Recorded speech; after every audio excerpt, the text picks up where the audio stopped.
ശ്രീകാന്തിന്റെ ക്ഷണപ്രകാരം റെസ്റ്റോറന്റിലേക്ക് food കഴിക്കാൻ എത്തിയിരിക്കുകയാണ് സച്ചി രേവതിയെയും കൂട്ടി. ആ സമയം സുധിയും ശ്രുതിയും കൂടി അവിടെ ഉണ്ടാകും. അവരങ്ങനെ ഓരോ കാര്യങ്ങളൊക്കെ സംസാരിച്ച് ഭക്ഷണം കഴിച്ചുകൊണ്ടിരിക്കുന്നതിനിടയിൽ ശ്രുതി രേവതിയോടായിട്ട്, നിന്റെയും സച്ചിയുടെയും വിവാഹം എങ്ങനെയാണ് നടന്നത്, നിങ്ങൾ എങ്ങനെയാണ് കണ്ടുമുട്ടിയത്, ലവ് മാരേജ് ആയിരുന്നോ എന്നൊക്കെ ചോദിക്കുമ്പോ സച്ചിയും രേവതിയും പരസ്പരം മുഖത്തോട് മുഖം ഒന്ന് നോക്കുന്നുണ്ട്. തുടർന്ന് സച്ചി പറയുന്നത്, ലവ് മാരേജ് ഒന്നുമല്ല, അതിനെ കുറിച്ചൊന്നും ഇവൻ നിനക്കൊന്നും പറഞ്ഞു തന്നില്ലേ, മറ്റുള്ളവരെ കുറിച്ച് കുറ്റം പറയാൻ 100 നാവാണ് ഇവന്റെ സ്വന്തം കാര്യം വന്നപ്പോൾ ഇവന്റെ നാക്കിറങ്ങിപ്പോയോ എന്നൊക്കെ ചോദിക്കുന്നുണ്ട് സച്ചി.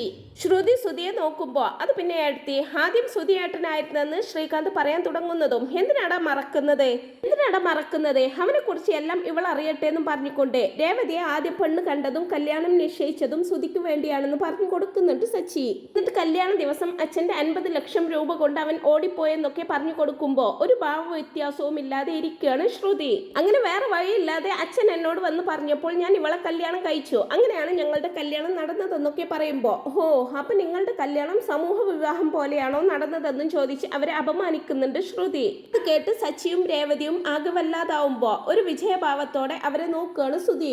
സച്ചിയാണെങ്കിൽ ശ്രുതിയെ തന്നെ രൂക്ഷമായിട്ട് നോക്കുന്നുണ്ടെങ്കിലും അതൊന്നും വകവെക്കാതെ ശ്രുതി വീണ്ടും പറയുന്നത്, ന്യൂസ് പേപ്പറിലൊക്കെ ഞാൻ ചില വാർത്തകൾ കണ്ടിട്ടുണ്ട്, കല്യാണ പെണ്ണിനെ ഇഷ്ടപ്പെടാതെ ചെറുക്കൻ ഓടിപ്പോയെന്ന്, എന്നിട്ട് ആ പെണ്ണിന് വേറെ ആരെങ്കിലും വന്ന് ജീവിതം കൊടുക്കും, നമ്മുടെ വീട്ടിൽ പോലും അത് സംഭവിച്ചല്ലേ എന്നും പറഞ്ഞ് അവരെ വീണ്ടും അപമാനിക്കുകയാണ് കേട്ടോ ശ്രുതി ചെയ്യുന്നത്.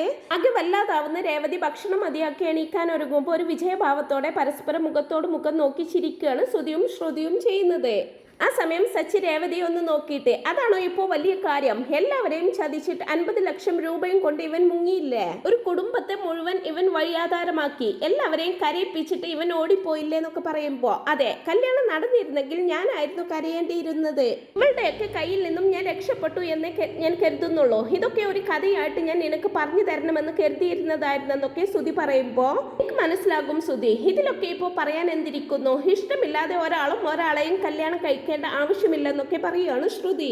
അതാണ് ശരി, എല്ലാറ്റിനും അച്ഛനെ പറഞ്ഞാൽ മതിയല്ലോ, റിട്ടയർമെന്റ് പണവും കാണിച്ച് എന്നെ പ്രലോഭിപ്പിച്ചു, അത് എന്റെ കയ്യിലേക്ക് നേരിട്ട് വെച്ച് തന്നിരുന്നെങ്കിൽ ഞാനിപ്പോ വലിയ ബിസിനസ്സുകാരനായിരുന്നേനെന്നൊക്കെ പറയുമ്പോ അപ്പൊ പണം തരാമെന്ന് പറഞ്ഞാണോ കല്യാണത്തിന് സമ്മതിപ്പിച്ചത്, അതൊക്കെ തെറ്റല്ലേ എന്ന് ചോദിക്കുന്ന ശ്രുതിയോട് തെറ്റും ശരിയും ഒക്കെ ആരാ തീരുമാനിക്കുന്നത്, എന്റെ അവസ്ഥ മനസ്സിലാക്കാതെ ഒരു പെണ്ണിനെയും കണ്ടുപിടിച്ച് ഇവളെ കല്യാണം കഴിച്ചാൽ ആ പണം ഞാൻ തരാമെന്ന് അച്ഛൻ പറഞ്ഞു, വേറെ വഴിയില്ലാതെ ഞാനും സമ്മതിച്ചു പോയി, അതോടുകൂടി എന്റെ ജീവിതത്തിൽ പ്രശ്നങ്ങളും ആരംഭിച്ചു, എല്ലാം അച്ഛൻ കാരണമാണ്, അച്ഛന്റെ ഓരോ മുടന്തൻ ന്യായങ്ങളാണ് ഇതിനെല്ലാം കാരണമെന്നൊക്കെ പറയുമ്പോ ദേഷ്യം വരുന്ന സച്ചി ശ്രീകാന്തിനോടായിട്ട് അവനോട് മിണ്ടാതിരിക്കാൻ പറയുന്നുണ്ട്. ശ്രീകാന്ത് ശ്രുതിയോടായിട്ട് മിണ്ടാതിരുന്ന് ഭക്ഷണം കഴിക്കാൻ പറയുമ്പോ ഞാൻ സത്യമല്ലാടാ പറഞ്ഞതെന്നും പറഞ്ഞ് ശ്രുതിയോടായിട്ട്, ശ്രുതി എന്റെ അച്ഛൻ അറിവുമില്ല വിവരവുമില്ല, എന്ത് ചെയ്യാനാ, വിവരമില്ലാത്ത എന്റെ അച്ഛനെ പോലുള്ളവരുടെ കയ്യിലായിരിക്കും പണവും വന്ന് ചേരുക, ജീവിതം തന്നെ അച്ഛൻ കാരണമാണ് നശിച്ചതെന്നും പറഞ്ഞുകൊണ്ട് ഇംഗ്ലീഷിൽ ഒരു ഡയലോഗ് അടിക്കുകയാണ് സുധി. ആ പണം എന്റെ കൈ വിട്ടു പോകാൻ തന്നെ കാരണം അച്ഛനാണ്,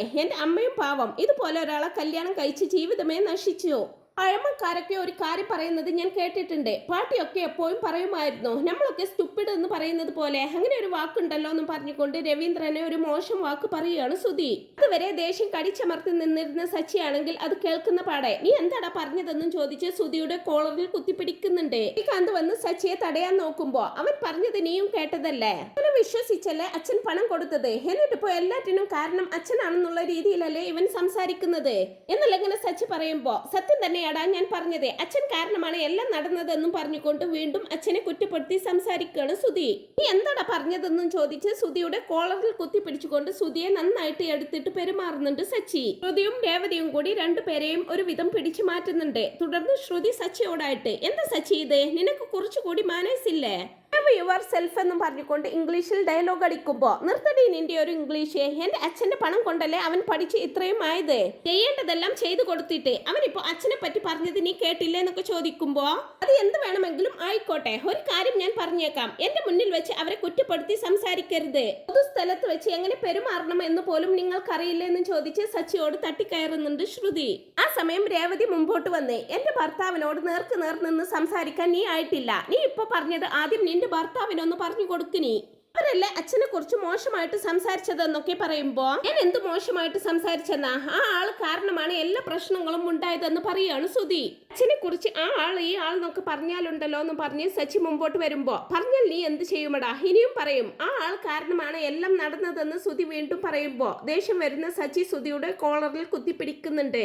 കോളറിൽ കുത്തിപ്പിടിച്ചുകൊണ്ട് പറയരുതെന്ന് പറഞ്ഞ കാര്യം വീണ്ടും പറയുന്നോന്ന് ചോദിച്ചുകൊണ്ട് ശ്രുതിക്ക് തടയാൻ കഴിയുന്നതിന് മുമ്പേ സുധിയുടെ കൈവിരൽ പിടിച്ച് ഒടിക്കുന്നുണ്ട് സച്ചി. എന്നിട്ടും ദേഷ്യം അടക്കാനാകാതെ സുധിയുടെ കൈ പിടിച്ചെടുത്തുകൊണ്ട് ടേബിളിൽ കൊണ്ടുപോയി ഇഞ്ച ചതക്കുന്നത് പോലെ ചതുക്കാണ് കേട്ടോ സച്ചി ചെയ്യുന്നത്. സുധി വേദന കൊണ്ട് അലറി വിളിക്കുന്നതും എല്ലാവരും കൂടി സച്ചിയെ തട്ടി മാറ്റുന്നുണ്ട്. ദേഷ്യം വരുന്ന ശ്രുതി സച്ചിയുടെ നേരെ തട്ടിക്കയറുന്നുണ്ട്. തുടർന്ന് രേവതിയോടായിട്ട് എന്താ രേവതി, നീ ഇതെല്ലാം കണ്ടുകൊണ്ട് നിൽക്കുകയാണോ, ഇവരെ ഒന്ന് പിടിച്ചു മാറ്റിക്കൂടെ എന്നൊക്കെ ചോദിക്കുമ്പോ അവർ പറഞ്ഞതെല്ലാം നീയും കേട്ടതല്ലേ, അതിന് പിന്നെ എന്താ ചെയ്യേണ്ടത്, അച്ഛനെ കുറിച്ച് എത്ര മോശമായിട്ടാണ് നിന്റെ ഭർത്താവ് സംസാരിച്ചതെന്നൊക്കെ പറയുന്ന രേവതിയോട് രേവതി ഇവരോടൊന്നും സംസാരിച്ചിട്ട് ഒരു കാര്യവുമില്ല, മര്യാദക്ക് ഇവിടെ നിന്ന് പോകുന്നതാണ് നിനക്ക് നല്ലത്, അല്ലെങ്കിൽ നിന്റെ അടുത്ത കൈയും കൂടി ഞാൻ പിടിച്ച് ഒടിക്കുമെന്നൊക്കെ പറയുകയാണ് സച്ചി. കൈ ഒടിഞ്ഞെന്നാ തോന്നുന്നത് ശ്രുതി, നമുക്ക് ഹോസ്പിറ്റലിൽ പോകാമെന്നൊക്കെ ശ്രുതി പറയുമ്പോ ശ്രുതിയെയും കൊണ്ട് ഹോസ്പിറ്റലിലേക്ക് പോവാൻ ഒരുങ്ങാണ് ശ്രുതി. പോകുന്നതിന് മുമ്പ് ശ്രീകാന്തിനോടായിട്ട് ഇതുപോലുള്ള ആളുകൾ വരുന്നിടത്തേക്ക് ഇനി ഞങ്ങളെ വിളിച്ചു പോകരുതെന്നും പറഞ്ഞുകൊണ്ട് ദേഷ്യത്തോടെ ശ്രുതിയെയും കൊണ്ട് ഹോസ്പിറ്റലിലേക്ക് പോവാണ് ശ്രുതി ചെയ്യുന്നത്. സച്ചി ദേഷ്യത്തോടെ റെസ്റ്റോറന്റിന് പുറത്തേക്ക് വന്ന് അവന്റെ ഒന്നും വിരലല്ലായിരുന്നു ഓടിക്കേണ്ടിയിരുന്നത്, വായായിരുന്നു, എല്ലാവരും കൂടി തടഞ്ഞിട്ടാ, ഇല്ലെങ്കിൽ ഞാൻ അതും ചെയ്തേനെന്നൊക്കെ ഇങ്ങനെ ദേഷ്യത്തോടെ സ്വയം പറഞ്ഞുകൊണ്ടിരിക്കുകയാണ്. അവനെ വീട്ടിലേക്ക് തിരികെ കയറ്റിയതാണ് ഞാൻ ചെയ്ത തെറ്റ്, എല്ലാം ചെയ്തു വെച്ചിട്ട് ഇപ്പൊ എല്ലാ തെറ്റും അച്ഛൻ്റെതാണെന്നും പറഞ്ഞു നടക്കുക അവൻ. മനുഷ്യന്റെ 40 വർഷത്തെ അധ്വാനമാണ് അവൻ ഒറ്റ ദിവസം കൊണ്ട് ഒരു പെണ്ണിന്റെ കയ്യിൽ കൊണ്ടുപോയി കൊടുത്തത്. അതിനെയൊക്കെ വിശ്വസിച്ചാണല്ലോ അച്ഛൻ ആ പണം കൊടുത്തത്. ഞാൻ എത്രമാത്രം പറഞ്ഞതാണെന്നറിയോ അത് കൊടുക്കരുതെന്ന്, ആര് കേൾക്കാൻ. എനിക്ക് വന്ന ദേഷ്യത്തിനുണ്ടല്ലോ ആ മുള്ളു പോലെ ഇരിക്കുന്ന കത്തിയില്ലേ അതെടുത്ത് അവന്റെ വായിൽ കുത്തണമായിരുന്നു. ശ്രീകാന്ത് തടഞ്ഞത് കൊണ്ടാണ് ഞാനത് ചെയ്യാതിരുന്നതെന്നൊക്കെ ഇങ്ങനെ പറയുന്ന സച്ചിയെ തന്നെ നോക്കിക്കൊണ്ടിരിക്കുകയാണ് കേട്ടോ രേവതി. രേവതി തന്നെ ഇങ്ങനെ നോക്കി നിൽക്കുന്നത് കണ്ടേ നീ എന്താ ഞാൻ ഇത്രയൊക്കെ സംസാരിച്ചിട്ടും ഒന്നും മിണ്ടാതെ നിൽക്കുന്നത്, അവനെ അടിച്ചത് ശരിയായില്ലേ എന്നൊക്കെ ചോദിക്കുമ്പോ അതിപ്പോ എന്തിനാ എന്നോട് ചോദിക്കുന്നതെന്ന് ചോദിക്കുന്നുണ്ട്. അല്ല ഞാൻ ആരെ അടിച്ചാലും അടി ഉണ്ടാക്കി നടക്കുകയാണെന്നും പറഞ്ഞുകൊണ്ട് എന്നോട് ദേഷ്യപ്പെടാറുണ്ടല്ലോ, കാര്യത്തിൽ നീ എന്നോട് ദേഷ്യപ്പെടുന്നില്ല എന്നൊക്കെ ചോദിക്കുമ്പോ ഞാൻ എന്തിനാ ദേഷ്യപ്പെടുന്നത്, അച്ഛനെ കുറിച്ച് അവരത്രയും മോശമായിട്ട് സംസാരിച്ചത് കൊണ്ടല്ലേ നിങ്ങൾ അടിച്ചത്. അത് തന്നെയാ ഞാനും പറഞ്ഞത്, അപ്പൊ ഞാൻ അടിച്ചത് കറക്റ്റ് അല്ലേ എന്നൊക്കെ ചോദിക്കുമ്പോ കറക്റ്റ് തന്നെയാ, പക്ഷേ സമൂഹ വിവാഹം എന്നും പറഞ്ഞുകൊണ്ട് നമ്മുടെ കല്യാണത്തെ അവരെ അപമാനിച്ചുകൊണ്ട് ചിരിച്ചില്ലേ, അപ്പൊ തന്നെ അടിക്കണമായിരുന്നെന്നൊക്കെ രേവതി പറയുമ്പോ രേവതിയെ ഒരു വല്ലാത്ത ഭാവത്തോടെ നോക്കുകയാണ് കേട്ടോ സച്ചി. തുടർന്ന് എല്ലാറ്റിനും കൂടി ചേർത്ത് തന്നെയാ ഞാൻ കൊടുത്തത്, കളറെ കൂടുതൽ നാവാണ് അവൾക്ക്, രണ്ടും പക്ക ഫ്രോഡാണ്, അവന് പറ്റിയ ഒരു പെണ്ണിനെ തന്നെ അമ്മ കണ്ടുപിടിച്ച് കൊടുത്തിരിക്കുകയും ചെയ്തിരിക്കുന്നു. പ്രശ്നങ്ങളൊക്കെ കാരണം ശരിക്കും ഭക്ഷണം പോലും കഴിക്കാൻ പറ്റിയില്ല, നമുക്ക് വേറെ എവിടെയെങ്കിലും പോയി കഴിക്കാമെന്നൊക്കെ പറയുന്ന സച്ചിയോട് എനിക്കൊന്നും വേണ്ട നമുക്ക് വീട്ടിലേക്ക് പോവാമെന്ന് പറയുന്നുണ്ട് രേവതി.